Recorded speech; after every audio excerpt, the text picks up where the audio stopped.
আসসালামু আলাইকুম প্রিয় দর্শক। আজ আপনাদের এমন এক সত্য ঘটনা শোনাবো যা শুনলে আপনার চোখ অশ্রুসিক্ত হতে বাধ্য। আমাদের নবী হজরত মুহাম্মদ সাল্লাল্লাহু আলাইহি সাল্লামের চরিত্র কেমন ছিল, তিনি শত্রুদের সাথে কেমন আচরণ করতেন, তার এক অনন্য উদাহরণ এই ঘটনা। মদিনার বাজারে এক কোণে এক অন্ধ ইহুদি বৃদ্ধ বাস করত। তার কাজই ছিল সকাল সন্ধ্যা মদিনার মানুষের কাছে আমাদের প্রিয় নবী হজরত মুহাম্মদ সাল্লাল্লাহু আলাইহি সাল্লামের সম্পর্কে বদনাম করা। কেউ তার পাশ দিয়ে গেলে সে বলতো, ওহে মদিনার মানুষ, তোমরা মুহাম্মদের নামের ওই জাদুকর ও মিথ্যাবাদী থেকে দূরে থাকো। সে মানুষকে বিভ্রান্ত করে, পরিবারের ফাটল ধরায়, তার কথা শুনো না। সে জানতো না যে মুহাম্মদ সাল্লাল্লাহু আলাইহি সাল্লাম দেখতে কেমন, কিন্তু অন্ধ ক্ষোভে সে প্রতিদিন একই কথা ছড়াতো। অথচ আমাদের দয়ার নবী মুহাম্মদ সাল্লাল্লাহু আলাইহি সাল্লাম প্রতিদিন সকালে সেই মদিনার বাজারে যেতেন। তিনি নিজের হাতে খাবার নিয়ে সেই অন্ধ ইহুদির পাশে গিয়ে বসতেন। বৃদ্ধের মুখে কিন্তু তখন রাসূলের নামে গালিগালাজ থাকতো, কিন্তু আল্লাহর নবী সাল্লাল্লাহু আলাইহি সাল্লাম কখনো তার উপর রাগ করেননি, পাল্টা জবাব দেননি। তিনি অত্যন্ত পরম যত্নে, পরম ভালোবাসায় নিজের হাত দিয়ে খাবার মেখে সেই অন্ধ বৃদ্ধকে খাইয়ে দিতেন। বৃদ্ধের দাঁত ছিল না, তাই রাসূলুল্লাহ সাল্লাল্লাহু আলাইহি সাল্লাম নিজের হাতে খাবার চিবিয়ে নরম করে তার মুখে তুলে দিতেন। যতদিন আল্লাহর রাসূল দুনিয়াতে বেঁচে ছিলেন, প্রতিদিনের এই নিয়মে কোনো ব্যতিক্রম হয়নি। বৃদ্ধ জানতও না তাকে যে মানুষটা এত ভালোবেসে প্রতিদিন খাইয়ে দেয়, সে আসলে কে। সেই আমাদের প্রকৃত মদিনার নবী হযরত মুহাম্মদ সাল্লাল্লাহু আলাইহি সাল্লাম। সময় বয়ে যায়। একসময় আমাদের প্রিয় নবী হযরত মুহাম্মদ সাল্লাল্লাহু আলাইহি সাল্লাম এই নশ্বর দুনিয়া ছেড়ে মহান আল্লাহর সান্নিধ্যে চলে যান। রাসূলুল্লাহ সাল্লাল্লাহু আলাইহি সাল্লামের ইন্তেকালের পর ইসলামের প্রথম খলিফা হযরত আবু বকর সিদ্দিক একদিন হযরত আয়েশার ঘরে গেলেন। তিনি জিজ্ঞাসা করলেন, মা আয়েশা, আল্লাহর রাসূলের এমন কোনো সুন্নাহ বা অভ্যাস কি বাকি আছে যা আমি এখনো আমল করতে পারিনি? আমি রাসূলের প্রতিটি অভ্যাস নিজের জীবনে পালন করতে চাই। হযরত আয়েশা রাদিয়াল্লাহু আনহা কেঁদে বললেন, আব্বাজান, আপনি তো রাসূলের সব সুন্নতই পালন, তবে একটি কাজ বাকি আছে। আল্লাহর রাসূল প্রতিদিন সকালে মদিনার বাজারে এক কোণে বসা থাকা এক অন্ধ ইহুদির বৃদ্ধকে নিজে হাতে খাবার খাইয়ে দিয়ে আসতেন। রাসূলের ইন্তেকালের পর থেকে ওই বৃদ্ধ ক্ষুধার্ত অবস্থায় বসে আছে।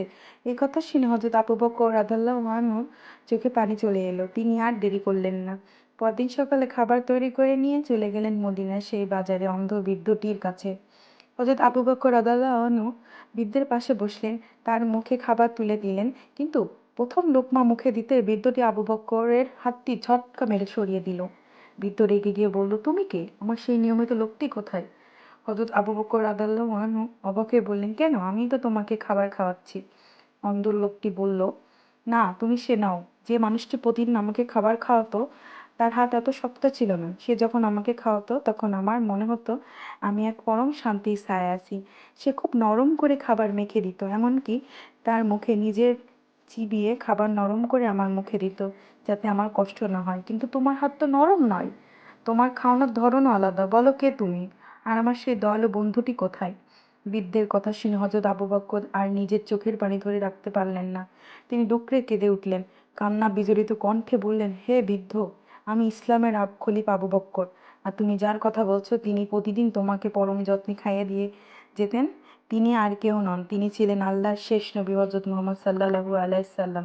তিনি কয়েকদিন আগে দুনিয়া থেকে বিদায় নিয়েছেন।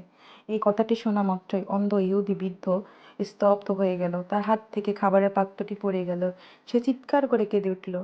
সে কান্নায় ভেঙে পড়ে বলল, হায় আফসোস! আমি প্রতিদিন যার অন্ন খেতাম, যে আমার মুখে লোকমা তুলে দিত, আমি প্রতিদিন তাকেই সকাল সন্ধ্যা গালি দিতাম। অথচ তিনি একটিবারের জন্যও আমাকে বলেননি যে তিনিই মোহাম্মদ।